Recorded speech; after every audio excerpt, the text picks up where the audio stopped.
Assembly के अंदर तो बेशर्मी से आपने देखा है ये किस तरह से अपनी मुराद हर तरह से ज्यादा कर लेते हैं। वो इतने बेशर्म हो गए हैं ये लोग, इतनी बेशर्मी से ये लोग इस मुल्क को लूट रहे हैं। वो जो एक कहानी चट्टान की तरह इमरान खान के साथ खड़ा था, वो अब पता नहीं किसके साथ खड़ा है। और खबरें देने का इतना शौक है शेख रशीद, तो न्यूज एंकर बन जाओ। कर्जा तुम लोग लेते हो, खाते तुम लोग हो, कौम को खुशखबरी हमने उधार हमें मिल गया। And in the end when you die, mark my words, तुम्हारी औलाद भी तुम्हारे करीब नहीं होगी। जो अकेला जिंदा रहना चाहता है पर वो मरता भी अकेला ही है। अस्सलाम वालेकुम, आप देख रहे हैं मुबश्शिर लुकमान यूट्यूब चैनल। मेरा नाम मुबश्शिर लुकमान है। आज मंडे है, 3 तारीख है, जुलाई का महीना है 2023 में। और आज ईद के बाद पहला वर्किंग डे है। और ये ईद बड़ी अजीब गुजरी, क्योंकि जितनी लोड शेडिंग मैंने इस ईद पे एक्सपीरियंस की है, मेरा नहीं ख्याल कभी किसी ईद पे इस तरह से लोड शेडिंग एक्सपीरियंस की है। और तकलीफ मुझे इस बात की होती है कि वापडा के जितने भी एम्प्लॉयज़ हैं उन सबको फ्री अपना बिजली मिलती है। यानी ये काम क्या करते हैं?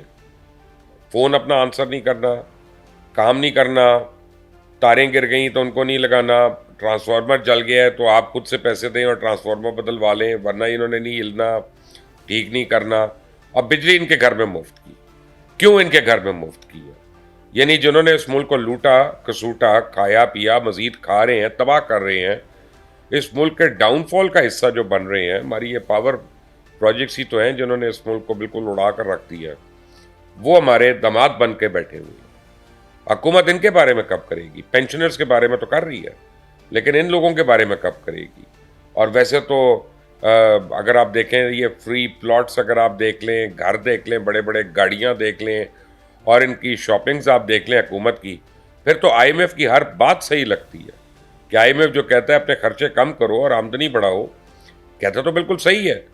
IMF तो मुझे लगता है कि पाकिस्तान का बाइज्जत शहरी है जिसको तकलीफ है कि पाकिस्तान में क्यों इतना गलत काम हो रहा है। और IMF की वजह से हुकूमत फिर भी थोड़ी बहुत रोकथाम है, लेकिन असेंबली के अंदर तो बेशर्मी से आपने देखा है ये किस तरह से अपनी मुराद हर तरह से ज़्यादा कर लेते हैं। वो चेयरमैन सेनेट और साबिक चेयरमैन सेनेट्स के आप देख लें जो उन्होंने अपने लिए मुराद ली हैं, जिसमें हज जुमरा और पता नहीं क्या क्या है। पता नहीं इसमें मैयत की तदफीन का क्यों नहीं इनको दिया जा रहे पैसे। चेयरमैन सेनेट जब फौत हो तो उसकी मैयत का भी खर्चा हुकूमत को उठाना चाहिए, उसके कफन दफन का खर्चा भी हुकूमत को उठाना चाहिए, उसको जो काफूर लगेगा कब्र में डालते वक्त उसका भी खर्चा हुकूमत को करना चाहिए। इतने बेशर्म हो गए हैं ये लोग, इतनी बेशर्मी से ये लोग इस मुल्क को लूट रहे हैं। फिर कहते हैं ये पिछली हुकूमत ये कर गई, पिछली हुकूमत ये कर गई पिछली हुकूमत, तुम्हारी भी हुकूमत पिछली थी, उससे पहले एक और थी, फिर भी तुम्हारी हुकूमत पिछली थी। तो अब कितने को बहाने मारने हैं और कितने को ड्रामे करने हैं? इमरान खान है, इन पे इल्ज़ाम लगाता है, ये उस पर इल्ज़ाम लगाते हैं, मिलकर सारे इस्टेब्लिशमेंट के ऊपर इल्ज़ाम लगाते हैं। मर तो पाकिस्तान ही रहा है, पिस तो पाकिस्तान ही रहा है। पहले तो एक वक्त था कि पाकिस्तान से गरीब लोग थे वो दुबई नौकरी के लिए जाते थे, ड्रामे बनते थे, दुबई चलो, अली जाज मरूम के और दीगर लोगों के बड़े फनी किस्म के। लेकिन अब तो अशराफिया जा रही है बाहर, कोई यूरोप जा रहा है, कोई ऑस्ट्रेलिया जा रहा है, कोई अमेरिका जा रहा है, कोई कनाडा, पता नहीं कितने चले गए हैं, और ये सारे वहाँ पे जा रहे हैं। इसका मतलब है, और जो डिसीजन मेकर्स हैं वो रिटायरमेंट के बाद बाहर जाते हैं। यानी इसका मतलब ये है कि इन लोगों को तो पता है इस मुल्क में क्या होना है और क्या नहीं होना, क्योंकि ये तो ऊपर फैसले करते रहे हैं, 30-30, 35-35 साल नौकरियां करते रहे हैं। तो इनको तो पता है इन्होंने कितना लूट खसूट की हुई है और कितना अपना कारोबार चमकाई है इन्होंने। तो ये क्यों इस मुल्क में रुकेंगे? इन्होंने तो भागना है। तो रह गए हम लोग या पीछे अवाम कीड़े मकोड़ों की तरह कुचली जा रही है। वो एक दिहाड़ी में ही खुश हो जाते हैं। काम करने वाली किसी घर में को उसको अंगूठी मिल गई, वो समझती 6 महीने मेरी मेहनत जो है पूरी हो गई। कोई दूध वाला है, वो दूध में अपना गटर का पानी मिलाता है और दिल ही दिल में खुश होता रहता है। कोई फल वाला है, वो लोगों को छुरी फेर लेता है, वो उसी पे खुश रहता है कि आज की दिहाड़ी मैंने 5,000 रुपया ज़्यादा लगा ली। इस तरह से क्या मुल्क चलते हैं? इस तरह से क्या कौमें बनती हैं? ये तो सोचने की बात है। हर ईद पे हम लोग दुआएं करते हैं, अब उम्रे भी कर रहे होते हैं। हर वो आदमी वो जिसकी 2 नंबरियाँ इंतहा को पहुंची होती हैं, वो मैं देखा रमज़ान के भी आखिरी अशरा जी हम तो मक्का में गुजारते हैं। फिर अब वहाँ से मक्के से एक नया ट्रेंड शुरू हो गया।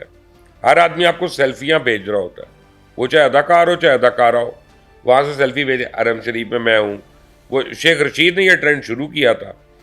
वो जो एक कहानी चट्टान की तरह इमरान खान के साथ खड़ा था, वो अब पता नहीं किसके साथ खड़ा है। वो अपने साथ भी खड़ा है कि नहीं खड़ा, लेकिन यह कि इमरान खान के साथ नहीं खड़ा, क्योंकि ईद के दिन भी वो मिलने तो किया नहीं उसको। कहाँ गायब है शेख रशीद? ट्विटर के ऊपर है सिर्फ, ट्वीट ट्वीट ट्वीट और गलीज ट्वीट है, इसके खिलाफ उसके खिलाफ, वो लड़का तो वो लड़की तो वो ये औरत है वो ये है। आई मीन ये हमारी मेंटालिटी है, ये हमारी सोच है, हमारे अशराफिया की, हमारे लीडर्स की, हमारे नेशन बिल्डर्स की। खबरें वो दे रहे होते हैं हर वक्त। और खबरें देने का इतना शौक है शेख रशीद तो न्यूज़ एंकर बन जाओ। खबरें देने का इतना शौक है तो टीवी पे आके अखबार वो खबरें पढ़ना शुरू कर दो, अखबार में लिखना शुरू कर दो।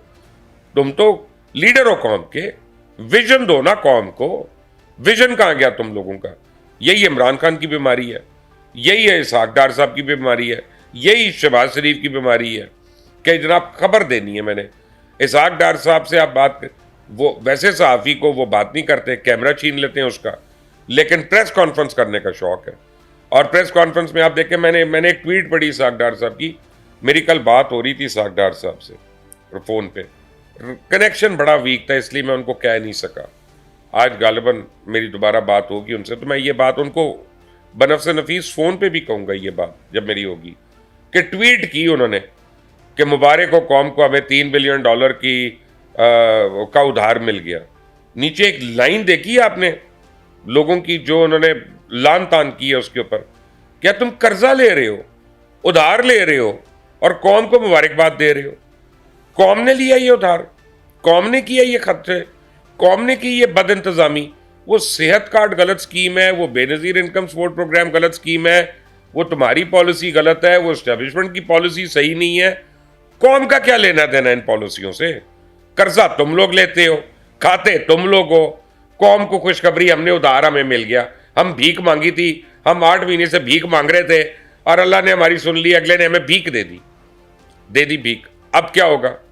चलो कोई तो अच्छी खबरें आई। IMF की जब डील हुई, डॉलर जो है 5 रुपये गिर गया, अभी शायद 15-20 रुपये और गिर जाएगा, हो जाएगा। सोना भी कम हो जाएगा। लेकिन जो आम आदमी ने, जिसने 3 मरले के घर में गुजारा करना है, उसको सोने की कमी से क्या ताल्लुक है? उसका डॉलर या पाउंड अगर कम होता है तो उससे उसका क्या ताल्लुक है, जो एक मेजॉरिटी है उस मुल्क की? ये भी तो समझाए ना डार साहब, ये नहीं वो आके बताते। और वो पंजाब के वजीर बने हुए हैं आमिर मीर, और क्या कहते हैं, और डॉक्टर साहब जो हैं जावेद अकरम साहब, वह कहते हैं हम सेहत कार्ड बंद करें। जिसका बिजली का बिल 8,000 रुपये आता है या जो बाहर गया है साल में एक दफ़ा भी, उसको वो सेहत कार्ड नहीं ले सकता। भाई सेहत कार्ड में प्रॉब्लम्स हैं, ज़रूर हैं। इमरान खान ने जो लॉन्च किया था, ये तुम्हारी क्या स्कीम है? जिसके घर में एक पानी की मोटर लगी हो उसका 8,000 रुपये बिल आना ही आना है।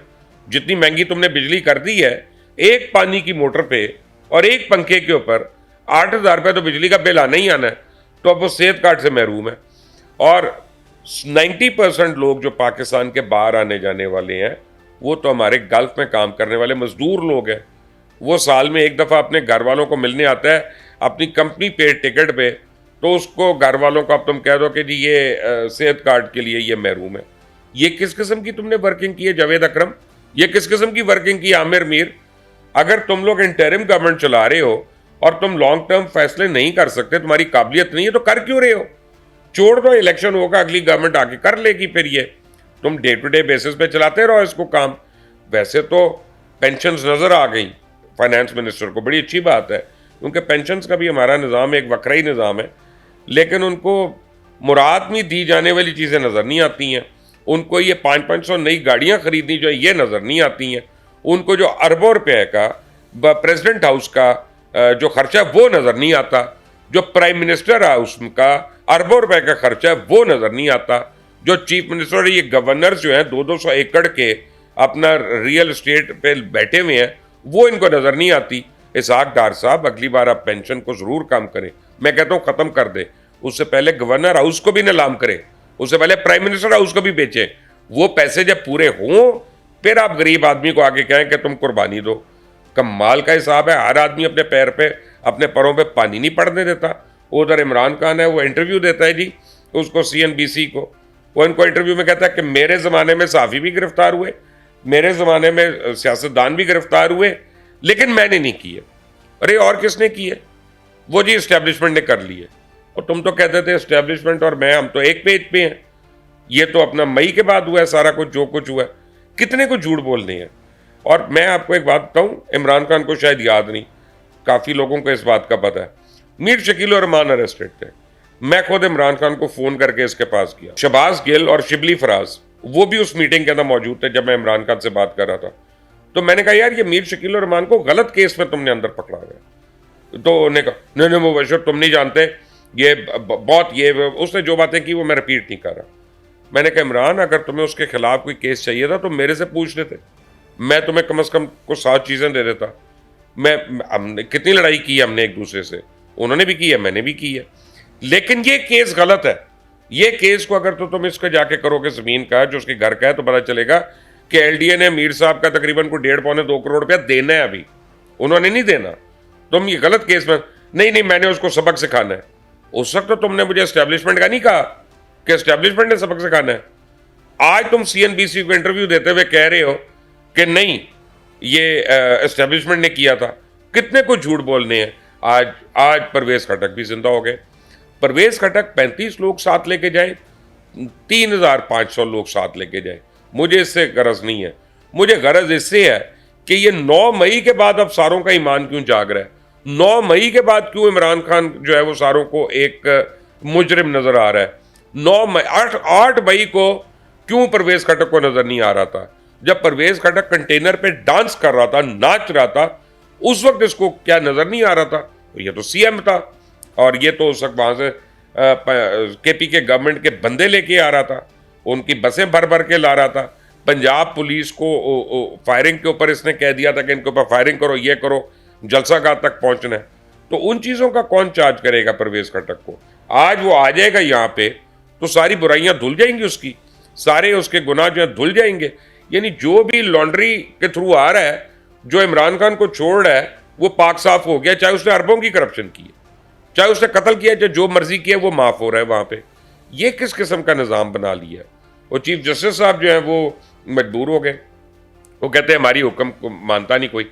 चीफ जस्टिस साहब, मैं तो पहले दिन आपको कह रहा था कि आज जब गलत बातें करेंगे, आप जब आइन को रीराइट करेंगे अपनी अदालतों में, तो लोग गैर कानूनी हुक्म नहीं मारेंगे। और आपको नहीं पता कि जब एक आदमी डेजिग्नेटेड हो जाता है, ऑफिशियल उसका नोटिफिकेशन आ जाता है कि अब ये डेजिग्नेट चीफ जस्टिस है, तो फिर आप शुक्र करें अगर आपको पीएन पानी भी पिला देता है। यही हमारे मुल्क का दस्तूर है कि बाहर जाने वाले साहब को रोटी तो खिलाई जा सकती है, लेकिन हुक्म अंदर आने वाले साहब का होता है। तो आपका तो चाहिए था कि अभी आप खाने खा रहे होते, आप बार एसोसिएशन में जा रहे होते, तकरीरें कर रहे होते, ये कर रहे होते। आप लगे हुए अभी तक कि शायद इमरान खान आ जाए और शायद मेरी एक्सटेंशन हो जाए, ये शायद मैं सदर बन जाऊं। तो चीफ जस्टिस साहब, सारी दुनिया को नजर आ रहा है क्या? बहरहाल अब इमरान को भी अजीब अजीब चीज़ें नजर आना शुरू हो गई हैं। एक एप्लीकेशन दे दी है chief justice of Islamabad high court के खिलाफ कि जी वो जस्टिस ऑनरेबल जस्टिस आमिर साहब जो हैं, ये मेरा केस ना सुने। अल इमरान खान साहब, जस्टिस आमिर साहब के मतलब मैं आपको एक बात बता दूं, अगर पाकिस्तान में अच्छे जजेस के मतलब कभी को किताब लिखी जाएगी ना, अगर किसी ने भी लिखी, तो उसमें जस्टिस आमिर साहब का भी जिक्र होगा, chief justice Islamabad high court का। इंतहाई नफीस इंसान है, इंतहाई काबिल आदमी है और कानून के मुताबिक चलने वाले हैं। और आपको तो रेस्पाइट दी उन्होंने, लेकिन आपकी खसलत ही वो है कि जो आपके ऊपर एहसान करे या जो आपके साथ अच्छा करे, अगर आपने उसको डंग मारना, आपने उसको बुरा कहना। मुझे आज ना एक वाकया याद आ रहा है, कहानी का वाकया है, लेकिन मैं चलते चलते आपको सुनाई दूं कि एक बिच्छू जो था ना, वो डूब रहा होता है, वो डूब रहा होता है पानी के अंदर, और उसको एक मेंढक सहारा देता है, कहता है तू मेरे ऊपर बैठ जा, मैं तुझे पानी के बाहर पहुंचा देता हूँ। अब वो बिल्कुल उसको ऊपर ले आया और वो कोने तक जब मेंढक उसको तैरता हुआ लेके जा रहा है तो बिच्छू ने उसको डांग मारा। अब वो मेंढक के अंदर जहर चला गया, वो डूबना शुरू हुआ तो बिच्छू खुद डूबना शुरू हो गया साथ ही उसके। तो मेंढक ने डूबते डूबते उसको कहा, भाई जालिम, मैं तो तुझे निकाल रहा था, तुझे बचा रहा था, तूने मुझे ही डांग मार दिया। तो बिच्छू ने कहा, मैं क्या करूं, मैं अपनी खसलत से तो नहीं बच सकता ना, यही मेरी खसलत है कि मैंने डांग मारना है। यही इमरान खान तुम्हारी खसलत है कि जो तुम्हारे साथ अच्छा करेगा तुमने उसके साथ बुरा करना है, तुमने हर एक को इस्तेमाल करना है और हर एक को तुमने बुरा कहना है बाद में। ये तुम यानी ऐसे ही तुम्हारी जिंदगी चलेगी और ऐसे ही खत्म होगी and in the end when you die, mark my words, तुम्हारी औलाद भी तुम्हारे करीब नहीं होगी, तुम्हारा कोई भी तुम्हारे करीब नहीं होगा। जो अकेला जिंदा रहना चाहता है फिर वो मरता भी अकेला ही है। इसको संभाल के रखना, इस रिकॉर्डिंग को, इसको अपने पास रखना, और जब आखिरी दिनों में तुम देखोगे ना तो इसको बार बार रीप्ले करके देखना कि मैंने तुम्हें ये बात कही थी इमरान खान। टेक केयर, अल्लाह हाफिज।